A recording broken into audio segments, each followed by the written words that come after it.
आइए दलाल स्ट्रीट पर पिछले हफ्ते क्या हुआ इस पर नजर डालते हैं।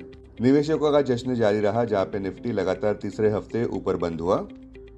सबसे जरूरी बात यह है कि निफ्टी ने नया रिकॉर्ड हाई भी कायम किया 26,277.35 मार्क पर, जो कि वीकली बेसिस अनुसार 1.50% ऊपर है। ज्ञान मंत्रा तो ये कहता है कि मार्केट शायद ऊपर ही बढ़ते नजर आ सकते हैं, क्योंकि इकोनॉमी एक मजबूत फुटिंग पर नजर आती हुई। Nifty closing price 26,179 plus 1.50%, Sensex closing price 85,572 plus 1.22%। Details की बात करें तो डाउ जोन्स ने पिछले हफ्ते नया रिकॉर्ड हाई कायम किया शुक्रवार के व्यापार में, जहां पे फेड के preferred inflation gauge USPC inflation report अनुसार फेडरल रिजर्व से एक और रेट कट की उम्मीद की जा सकती है नवंबर महीने में। मोटा मोटी ये मान सकते हैं कि फेडरल रिजर्व यूएस इकोनॉमी की सॉफ्ट लैंडिंग करने में मदद कर सकता है। सीएमई ग्रुप फेड वॉच के अनुसार फेड के डॉविश सिग्नल्स नजर आ रहे हैं और अब 50 बेसिस पॉइंट रेट कट के फेडरल रिजर्व द्वारा और चांसेस है नवंबर की मीटिंग में। अब बाकी कैटलिस्ट पर भी ध्यान देते हैं। पहला, चाइना में स्टिमुलस देखने को मिला, जहां पे मेटल स्टॉक्स में काफी अच्छी तेजी नजर आई। ये अच्छी चाइनीज इकोनॉमिक रिकवरी को भी दर्शाता है। दूसरा, नए Japanese prime minister lower interest rates के पक्ष में है। तीसरा, यूरोपियन सेंट्रल बैंक डॉविश नजर आता हुआ। चौथा, रिजर्व बैंक ऑफ इंडिया से भी अब उम्मीदें हैं रेट कट्स की, जैसे कि फेडरल रिजर्व ने किया है। पांचवा, WTI कच्चे तेल के दाम 68.18 प्रति बैरल पर नीचे गिर चुके हैं पिछले हफ्ते, यानी कि 4% की गिरावट।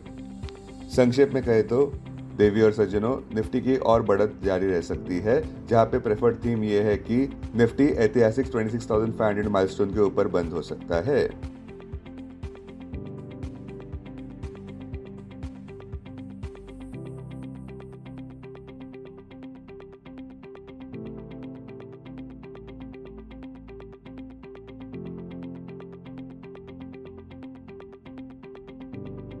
अब आइए देखते हैं कि बाकी इंडाइसेस का परफॉर्मेंस पिछले हफ्ते कैसे रहा। निफ्टी ने ऐतिहासिक रिकॉर्ड हाई कायम किया 26,277.35 मार्क पर। बैंक निफ्टी ने भी नया ऑल टाइम हाई कायम किया 54,467.35 मार्क पर, किंतु पूरे हफ्ते के लिए केवल 0.08% ही ऊपर बढ़ा। निफ्टी प्राइवेट बैंक इंडेक्स 0.38% नीचे गिरा, जबकि निफ्टी पीएसयू बैंक इंडेक्स 3.41% ऊपर बढ़ा पूरे हफ्ते के लिए। ब्रॉडर मार्केट्स में निफ्टी मिड कैप 100 इंडेक्स ने नया रिकॉर्ड हाई कायम किया 1.31% ऊपर रहा। वहीं दूसरी ओर निफ्टी स्मॉल कैप इंडेक्स 0.47% नीचे गिरा। बुलिश सेक्टर्स में निफ्टी मेटल इंडेक्स 7.02% ऊपर, निफ्टी पीएसयू इंडेक्स 5.11% ऊपर, Nifty oil and gas index 5.01% ऊपर, निफ्टी ऑटो इंडेक्स 4.61% ऊपर, निफ्टी मीडिया इंडेक्स 2.51% ऊपर, निफ्टी इंफ्रा इंडेक्स 2.47% ऊपर, निफ्टी फार्मा इंडेक्स 2.23% ऊपर, निफ्टी रियल्टी इंडेक्स 1.47% ऊपर, निफ्टी आईटी इंडेक्स 0.26% ऊपर। वहीं बेरिश सेक्टर्स में निफ्टी एफएमसीजी इंडेक्स 0.04% ही नीचे। स्टॉक स्पेसिफिक खबरों की बात करें तो ऑटो स्टॉक सुर्खियां बटोरते नजर आए और टॉप गियर पर नजर आए, जहां पे निफ्टी ऑटो इंडेक्स ने नया रिकॉर्ड हाई कायम किया, क्योंकि रिपोर्ट्स अनुसार सेबी ने ह्यूंडई मोटर्स के ₹25,000 करोड़ के इनिशियल पब्लिक ऑफरिंग को मंजूरी दे दी है। M&M के स्टॉक प्राइस में भी नया रिकॉर्ड हाई देखने को मिला 8% ऊपर पूरे हफ्ते के लिए, जहां पे कंपनी का मार्केट कैप ₹4 ट्रिलियन को छू गया। और सबसे जरूरी बात यह कि पिछले 10 महीनों में स्टॉक प्राइस 100% ऊपर बढ़ चुकी है।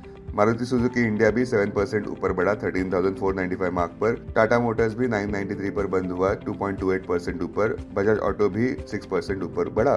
दूसरा, हिंदुस्तान यूनिलीवर ने भी नया रिकॉर्ड हाई कायम किया 3,035 मार्क पर। मार्केट कैप भी ₹7 ट्रिलियन के आंकड़े के ऊपर रहा, हेल्दी डिमांड आउटलुक के चलते। तीसरा, रिलायंस पावर भी सुर्खियां बटोरता नजर आया, पूरे हफ्ते के लिए 27.55% ऊपर रहा, क्योंकि कंपनी को अच्छे कॉन्ट्रैक्ट्स मिले हैं और फेवरेबल कॉर्पोरेट डेवलपमेंट्स भी देखने को मिले हैं। चौथा, जोमेटो 4% नीचे गिरा ₹278 पर, क्योंकि स्विगी के आईपीओ के अनाउंसमेंट के बाद ऐसा देखने को मिला। स्विगी जोमेटो का फूड डिलीवरी मार्केट में कॉम्पिटिटर है। पांचवा, सेंको गोल्ड के शेयर्स 14% ऊपर बढ़े, रिकॉर्ड हाई कायम किया ₹1,500 मार्क पर। छठा, एनटीपीसी भी 3% ऊपर बढ़ा, क्योंकि एनटीपीसी ग्रीन एनर्जी आर्म ने $1.2 बिलियन इंडियन आईपीओ के लिए फाइल किया है। ये कंपनी एक यूनिट है state owned power producer NTPC की, जो कि केवल नए शेयर्स ही इशू करेंगे।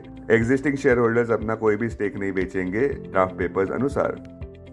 पिछले हफ्ते के गेनर्स इस प्रकार रहे। BPCL 10.90% ऊपर, टाटा स्टील 9.56% ऊपर, M&M 7.89% ऊपर, हिंडाल्को 7.60% ऊपर, मारुति सुजुकी 6.98% ऊपर। लूजर्स में LTI Mindtree 3.72% नीचे, ICICI बैंक 2.38% नीचे, लार्सन 2.33% नीचे, कोटक बैंक 1.68% नीचे, टाटा कंज्यूमर 1.26% नीचे।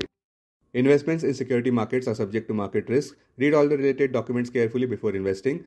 This content is purely for information and educational purpose only and in no way to be considered as an advice or recommendation.